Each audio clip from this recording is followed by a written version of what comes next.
Mercedes, you described yourself as traditional. I am. Now, you said you were a dominatrix for a year. You lived/worked in a swinger club and didn't have sex for a year. Well, working there, yeah. Okay. For sure. I was about sexual freedom before it was viral. Not sure what that means. It's like, I think like as you grow up, it's like you think that, you know, anything that is taboo, most people want to do. We need you.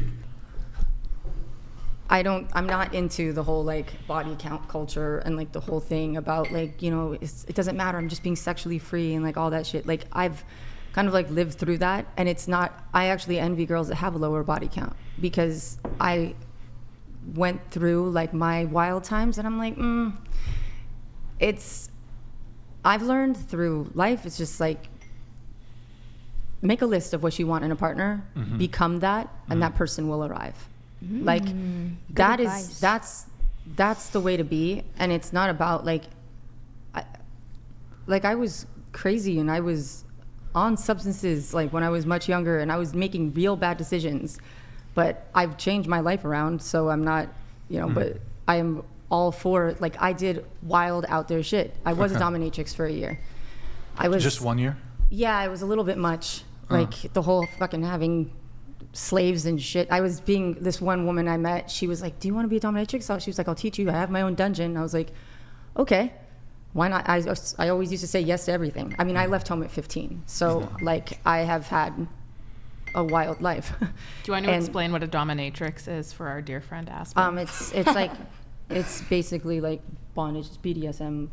What is Like BDSM? you basically are, it's sadomasochism. You're tied up, you tie up the person. So just like really kinky stuff. Yeah, real kinky stuff. Oh, okay. Yeah, there's many different levels. I don't really want to go into like all the intricacies of like the mentals with it, but I was under the tutelage of this woman, and thank you. That's a good word. I read voraciously as a child. I realized that was her whole life, and I was like, this is a lot. Like I couldn't even leave I understood the kink and I understood why people did it. And a lot of times we'd have to like make contracts in order to, people would be like, I don't want to be like abandoned. I don't want this. I don't want that. And you get them comfortable and then you push those boundaries. The things they said they wouldn't do, you push. Reason being that it's actually more emotional and therapeutic to like push a person outside of their You ever fear. whip anybody? Yeah-ish. I mean, it's not like it is in the movies necessarily. There's a lot of like, we would lock a person in a cage and then go to lunch because they didn't want to be abandoned type of thing. Or, yeah, I mean, there's a lot of crazy, but I never got naked. Wait, did they pay for that? Yeah. They paid to get tortured? They pay Yeah, of well. course. They pay well. Yeah, they do pay well. And some people like to, you know, then there's like that financial thing that I've heard you. Findom? Yeah. Financial domination. It's like, you can pay this bill for me. Tell me another bill I can pay. No, like, you're like. Where are you finding those? The thing is like, it wasn't for me. I did it for a year, but the woman I was working with, she was really unhappy, and I just didn't see, I couldn't even leave the dungeon and go home. I'd have to go to somewhere else first because in case somebody was like following me. It's just quite the life. It was interesting, you know, but. You said that you feel that maintaining your sexual energy is for your partner only.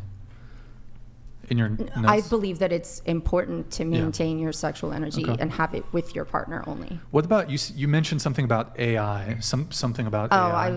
Because when you have like a lot of those girls who are on OnlyFans on here, I'm usually like sitting, I'm like yelling at the TV. I'm like, like these girls need to work on their skill sets. Like, because at the end of the day, like they're like, I need a high value male and all this stuff, and they need to be making this. And it's like, mama, AI's coming.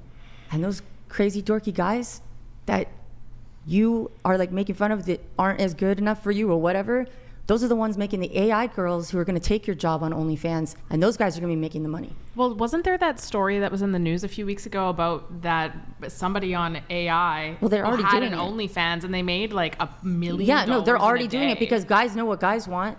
They can make the AI, they can have AI make the thing, and then girls are out of a job. Now what? Damn. Well, definitely. I mean, there are those AIs on OnlyFans, and I mean, I think a lot with of the how guys real that it's are, getting what's getting that? better. It's so real now with Well, the it's next gonna one. it's World gonna is get ending. so. I mean, some of them are very convincing. The AIs. The Instagrams that are all AI Yeah. that are like perfect. It's like that's what they want, Yeah. and they're making money. And so it's like these girls are actually getting edged out of their. They haven't cornered the market. It's And true. so the It's guys true. will be making money and the decisions. You said that you have a theory of how to fix the entire broken system of sex, how to change society for the better. Oh, it's a deep one. I just think that I feel like throughout the ages, like we've actually treated, like sex is one of the most powerful gifts that we have, and it's magic. And if we would actually treat it the way it's supposed to be treated and respected it, like I said earlier in the podcast, like it can create babies. It can create a whole nother human. Like if you were to channel that and stop like just disrespecting it, like spilling your seed, doing porn all the time, like getting all like, I just think that like our world would be in a better place. And I feel that there's like powers that be that are above. It's not just the guys who are just chasing, like guys, like girls who are like empowered by being on OnlyFans. It's like guys are only sitting there in their fever pitch, you know, like right there in that moment. And then what happens? They come and they close the fucking thing and they walk away. Like that's all the power. You have the power for that. Like it's they're not. That's not wifey material, like what you were saying. True. And it's just True. if we would actually like retain our seed and treat it how it's supposed to be treated, and we taught our children that way, to not that there shouldn't be like I'm gonna just go out and have a bunch of sex and figure out like where my partner's gonna be. Like if you honored that and you kept it like close to the chest and you were like, you come from two parents who were absolutely in love and like waited to find each other. It would take a couple generations to fix this, but like if you were made from love, like you would know what love looks like. So Made from love, creating love. And so then like these kids would go out and like they would explore the world and like try to create things, businesses, this, that, and the other. And then if they found somebody and the vibes weren't on, they'd be like, you're awesome, move on. But when you find that person, because we'd be so attuned to it, you'd actually like end up changing the world with love if we actually respected sex and what it can do. And I also think you wouldn't have a bunch of NPCs running around and a bunch of extra people in that sense, because you wouldn't have frivolous unions making unwanted people. It's also the closest you can get to another person. Like you're quite literally inside of each other. Yeah. It's beautiful. It's beautiful. Well, honestly. they also say that Thank you, like Brian. like if you actually got into like Kundalini and like you went into like you got into like the whole energetics of sex, like